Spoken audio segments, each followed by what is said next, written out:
Hi, I'm Carrie Elizabeth Lynn. I'm a licensed professional counselor and I also have bipolar disorder myself. Today I'll be giving you some information on cyclothymic disorder. Since cyclothymic disorder is such a mouthful, I'm going to refer to it as CD. CD doesn't get as much press as bipolar 1 or 2, and there hasn't been a lot of research on it in the last couple decades, even though it's been recognized since the 1880s. I'm going to describe the criteria for CD, and then I'll talk a little bit about why it deserves more attention. In 3 previous videos in this series called Speaking of Symptoms, I described manic episodes, hypomanic episodes, and depressive episodes. So to be diagnosed with CD, you cannot have had any manic, hypomanic, or depressive episodes. People with CD have chronic mood symptoms, but there aren't enough of them, they aren't severe enough, or they don't last long enough to be categorized as mood episodes. Here's specifically how CD is diagnosed. First, for at least 2 years or 1 year for children and adolescents, you have to have had numerous periods of hypomanic symptoms and numerous periods of depressive symptoms. Second, during those 2 years or 1 year for children and adolescents, the periods of hypomanic and depressive symptoms have to have been present at least half the time, and you cannot have gone more than 2 months at a time without symptoms. Third, as I already mentioned, you cannot have had any mood episodes. However, between 15 and 50% of people with CD will eventually have a mood episode. When that happens, their diagnosis is changed as appropriate, and their CD diagnosis is dropped.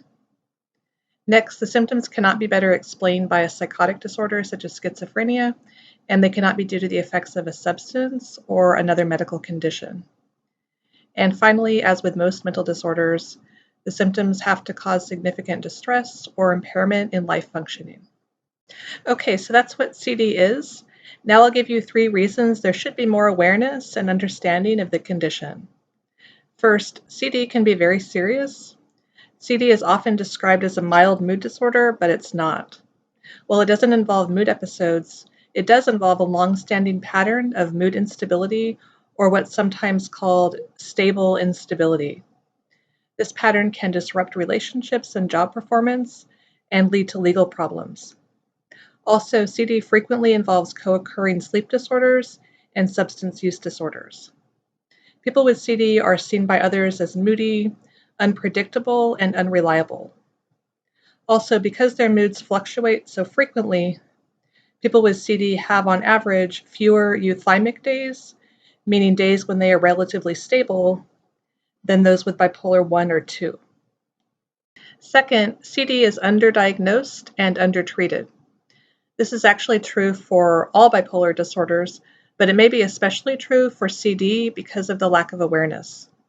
It often goes undiagnosed, and most people who have it don't seek treatment. Many who meet criteria for CD, even though they're struggling a lot in their lives, don't realize they're experiencing symptoms of mental illness. CD is almost never diagnosed in children, even though it can be reliably identified. And third, understanding CD may give us opportunities for prevention or early intervention of other mental illnesses and substance use disorders. It's important that we gain an understanding of the nature of CD and how it progresses over time.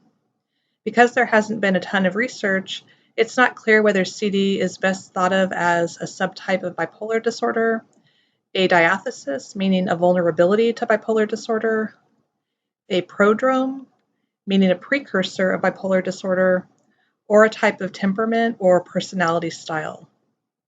If it is, for example, a prodrome of bipolar disorder, then identifying it early may allow for opportunities to intervene and prevent additional behavioral health issues.